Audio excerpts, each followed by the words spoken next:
Hello vinyl community, this is Randy, about to do another video. Today I'm going to do a Gimme 10. Gimme 10. Gonna give you 10 number ones. 10 number ones. These are number ones that, a lot of these are ones that I've been thinking about for a while. Like number ones, like, you know, my favorite of some particular category, I guess, or something like that. So, I've seen a couple of videos this weekend that reminded me of some of those, so I figured I would just go ahead and put together the whole list of 10. So before we get started, I'll tell you the background music that we're hearing is Augustus Pablo, Roots, Rockers, and Dub. This is a compilation album. Came out a couple of years ago. Sounds really good, so we'll be hearing that in the background. All right, so I came up with these 10 prompts for 10 of my number ones. And so I'm gonna do something really wild here. I'm not gonna have any runner-ups. There's not gonna be any honorable mention. There's not gonna be any number two. These are all number ones. So for each of these prompts, these are the ones that are, you know, number one. So the first one that I have here is best introduction. A song, I guess I was thinking actually about an introduction for a song, but I guess it could be an introduction for an album. And that's going to be for Lou Reed's Rock and Roll Animal. Lou Reed, I think, is not even on stage for the first 5 or 6 minutes of this show. I think it is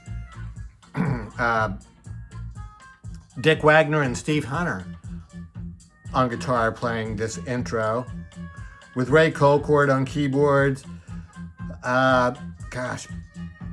Pinty Glenn on drums, and Precast John on bass.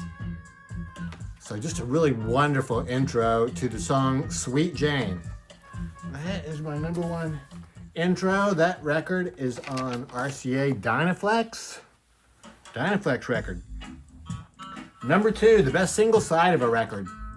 I think I've mentioned this before in previous videos. This is one of my time-tested records. And the main reason it's time-tested is because of side one. Side one of this record is just absolutely fantastic. Every song is just awesome from beginning to end. It starts out quietly and grows. The songs don't all go together, but it's mastered so perfectly with just the right amount of time in between songs, so that it's just like the right number of beats between songs, so that it just really flows beautifully. And I think I left a message for Gordon over there in Scotland, which I don't remember his channel name right now, which I suggested this is a great single side of an album. But then I remembered, I think in England this has a different, I think side one is different. I think the track listing is different. So I'm not sure if it works over there in the UK. But it's fantastic in the United States. Here's the inner sleeve for that with the lyrics over there. That's a Columbia record. Okay, best single note guitar solo. So a single note guitar solo is one where the guitar solo consists of the guitar player playing one note repeatedly. So Neil Young is the master of the one-note guitar solo, and I think there's any number of songs of his that you could play that have one-note guitar solos. Cinnamon Girl is a great example. It seems like it was around 2:20 or so that he starts the one-note guitar solo, goes on for about 5 seconds, and he strums a little bit. Then he comes back to that same note and plays it a few more times. So, Neil Young, number one-note guitar solo. Sleaziest lyric in rock and roll. I had never heard the term sleaze rock before Cosmic Vinyl introduced me to that term. I guess it's been a few years ago now. I think the band that he said exemplified sleaze rock is Faster Pussycat, which is I love their first album. But as far as having one single lyric that I think sums up the whole sleazy lifestyle that all these glam rock guys were living is wake up late, honey, put on your clothes, take your credit card to the liquor store. I think that just exemplifies everything. He wakes up late, he tells his girlfriend I assume that he's there in his girlfriend's apartment that's being paid for by her father, who also provides her with a credit card to take to the liquor store. Good times. Good times in the late 80s in Southern California. My next one is the most tear-jerking lyric. A tearjerker is a movie that is really has a sad ending. It usually is a wonderful movie that, everybody loves to watch it. I guess they like to cry at the end, but that's what a tearjerker is. And for me, that song is Bugler. I guess there's two ways to take that, This is the only one I think that I'm going to mention two songs. The most obvious tearjerker, I think, is Honey by Bobby Goldsboro. But that song is just so cheesy. Bugler is really just a wonderful song. I guess it is a little bit maudlin. It's all about this guy who has a dog named Bugler, and the dog gets hit by a car, and his mom comes and tells him that Bugler has been hit down. That was really sad, really poignant. So taking it a good way then, the best tear-jerking song. This song is sung by Clarence White. This is the hairy version of the Byrds. This is as hairy as they ever got. I'm pretty sure. That is Roger McGuinn up there. It's really hard to recognize him. That's Roger. There's Gene Parsons. Here's Clarence White. And then this is Skip Batten down here in the corner. Clarence, of course, was famous for having been on the Andy Griffith Show when he was about 13 or 14 years old. He was not part of the Darlin family. He was part of another bluegrass group that came through Mayberry. Classic. Columbia label. Got that one used. Haven't taken the price tag off of it yet. My next number one is best hip hop rhyme. Best hip hop rhyme. So the single rhyme in hip hop that is the best one on this album, Run says, always funky fresh, could never be stale. Then DMC says, what I think is the best line ever. I took a test to MC and didn't fail. So I think that's it, Always funky fresh, could never be stale. That's a great line, but it's pretty common, I think, for hip hop. But I took a test to MC and didn't fail. Right on, DMC. You're absolutely right. You did not fail. You excelled. And we appreciate it. My next one is the best hip-hop vocalist. So I think this has been a closed category since, probably just about when the first Eric B. and Rakim album came out. Rakim is the single best vocalist in hip-hop. Just his whole entire style and the way he approaches it. He sort of set the template for what was to come later.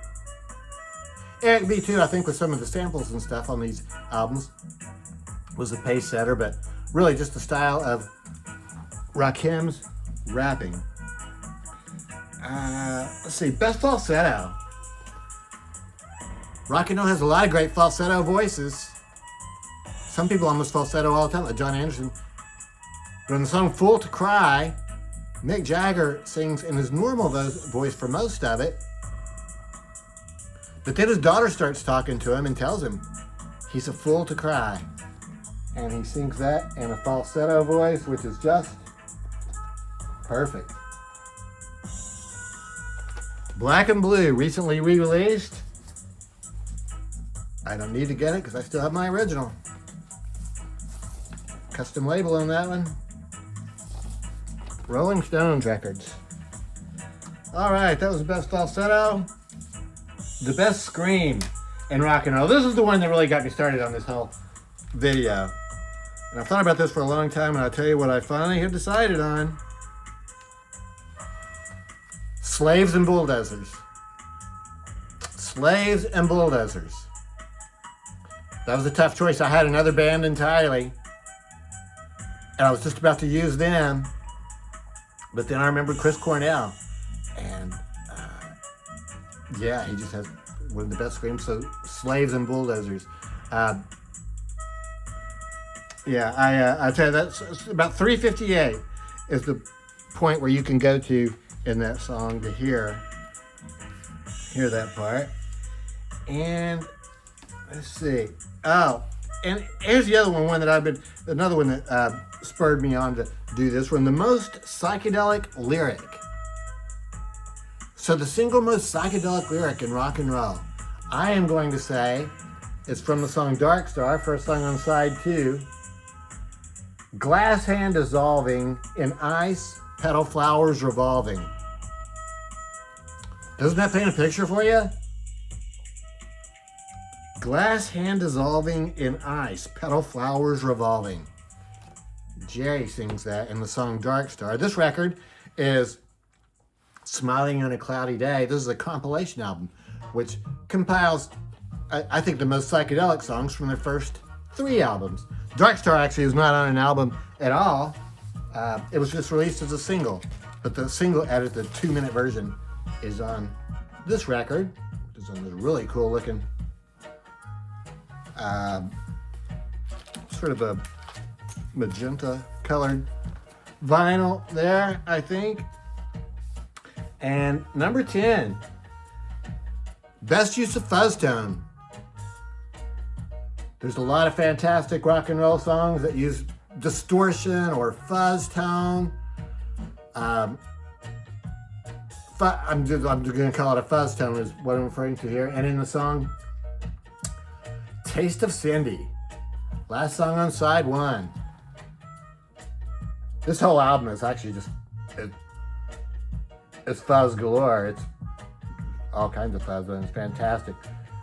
But the single song Taste of Cindy, I think, is the best use of fuzz in a rock and roll song. So that's it. That's my Gimme 10.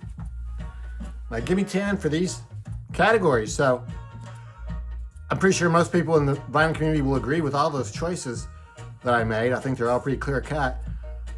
But if you have some other suggestions, please put them down there in the comments and let me know what you think might have been better suggestions. Or if you want to, you could do a video response. And I guess that's it. Hope everybody's doing well. Thanks for watching.